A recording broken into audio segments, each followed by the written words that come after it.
নমস্কার বন্ধুরা, পিয়ালি অরিজিন্স ব্লগের আরও একটি নতুন ভিডিওতে আপনাদের স্বাগত জানাই। আজ আমরা ঘুরে নেব পাঞ্জাবের স্বর্ণ মন্দির। শিখ সম্প্রদায়ের মানুষের কাছে এই স্থানটি তাদের প্রধান তীর্থস্থান হিসাবে বিখ্যাত। শিখ ধর্মাবলম্বী ছাড়াও সারা পৃথিবী থেকে বহু পর্যটক এই মন্দির দর্শনে আসেন।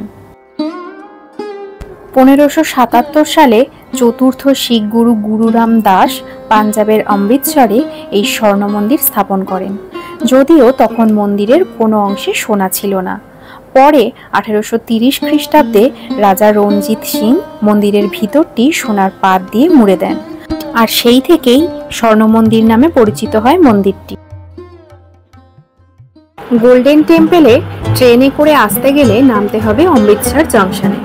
এখান থেকে একটা অটো করে 20 থেকে 25 মিনিটে পৌঁছাতে পারেন গোল্ডেন টেম্পলে।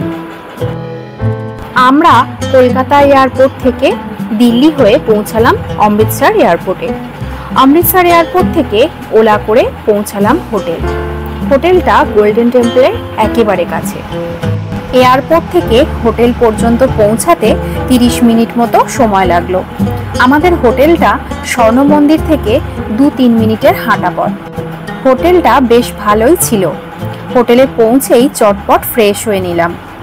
এরপর খাওয়া দাওয়া সেরে বেরিয়ে পড়লাম গোল্ডেন টেম্পলের উদ্দেশ্যে। এখন আমরা রয়েছি অমৃতসর শহরের ফোয়ারা চকের সামনে। এখানে রাস্তার মাঝখানে চোখে পড়বে মহারাজা রঞ্জিত সিং এর মূর্তি। এই স্থান থেকে সুন্দর একটি রাস্তা গেছে। এই রাস্তা বরাবর এগোলেই পড়বে স্বর্ণ মন্দির। রাস্তাটির নাম হেরিটেজ স্ট্রিট। আমরা এখন এই রাস্তা ধরেই এগোতে থাকলাম। আমরা স্বর্ণ মন্দিরের একেবারে কাছে চলে এসেছি। সামনেই রয়েছে স্বর্ণ মন্দিরের মূল প্রবেশদ্বার। মন্দিরের বাইরে বিনামূল্যে জুতো রাখার জন্য ব্যবস্থা আছে। এখানেই জুতো জমা রেখে খালি পায়ে আপনাকে প্রবেশ করতে হবে মন্দির চত্বরে।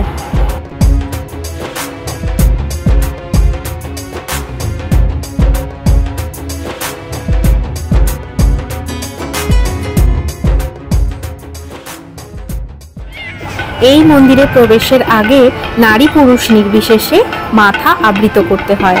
সমগ্র বিশ্ব থেকে লাখ লাখ দর্শনার্থী অমৃতসর আসেন গোল্ডেন টেম্পল দর্শনের জন্য। দিন রাত এখানে মানুষের আনাগোনা লেগেই থাকে।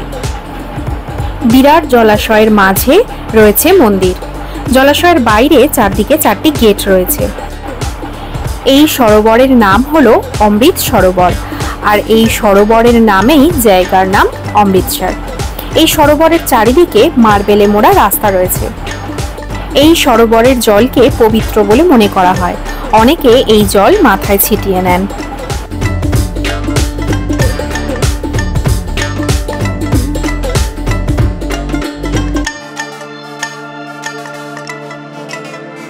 মন্দিরটির দিনে ও রাতে দুটি আলাদা রূপ। দিনের থেকে রাতে এই মন্দিরের সৌন্দর্য কয়েকগুণ বেড়ে যায়। এখানেই লাইন দিয়ে জলে পা ভিজিয়ে মূল মন্দিরে ঢুকতে হয়। ভিতরে ভিডিওগ্রাফি ফটোগ্রাফি অ্যালাউ নয়, তাই ভিতরটা আপনাদের দেখাতে পারবো না। স্বর্ণ মন্দির দেখে আবার হেরিটেজ স্ট্রিটের উপর দিয়ে হাঁটতে থাকলাম। এরপর আমরা দেখে নেব জালিয়ানওয়ালাবাগ। এই রাস্তার উপরেই অবস্থিত ইতিহাসের স্মৃতি বিজড়িত সেই জালিয়ানওয়ালাবাগ। 13ই এপ্রিল 1919 সাল ভারতে ব্রিটিশ সাম্রাজ্যবাদের ইতিহাসের একটি কলঙ্কময় ও ভয়ঙ্কর দিন। রাওলাট আইনের বাস্তবায়নের বিরুদ্ধে আলোচনা ও প্রতিবাদ করার জন্য ভারতীয়রা চারিদিকে পাঁচিল দেওয়া এই মাঠে উপস্থিত ছিলেন। Brigadier general Reginald Edward Dyer তার সৈন্যদের শান্তিপূর্ণ বিক্ষোভকারীদের উপর গুলি চালানোর নির্দেশ দেন। এরপর মূল দ্বার বন্ধ করে মেশিন গান বসিয়ে প্রায় 1000 মানুষকে নৃশংসভাবে হত্যা করে ইংরেজরা। ভারতীয়রা আর্তনাদ করে কাতরে কাতরে মৃত্যুবরণ করেন এখানে। পরাধীন ভারতে প্রতিবাদের আগুন জ্বলে ওঠে। এই ঘটনার প্রতিবাদে ব্রিটিশদের দেওয়া নাইটহুড উপাধি ফিরিয়ে দিয়েছিলেন স্বয়ং বিশ্বকবি রবীন্দ্রনাথ ঠাকুর। এখন আমরা রয়েছি সেই জালিয়ানওয়ালাবাগের মাঠে। বর্তমানে মাঠটিকে সুন্দর উদ্যানের রূপ দেওয়া হয়।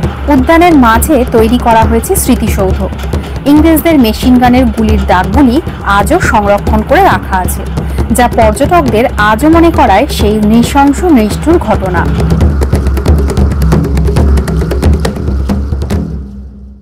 জালিয়ানওয়ালাবাগের সামনে অনেক গাড়ি পাবেন। এখান থেকে গাড়ি বুকিং করে পাকিস্তানের ওয়াঘা বর্ডার ঘুরে নিতে পারে। বর্ডারে রিট্রিট সেরিমনিও বিনামূল্যে দেখতে পারেন।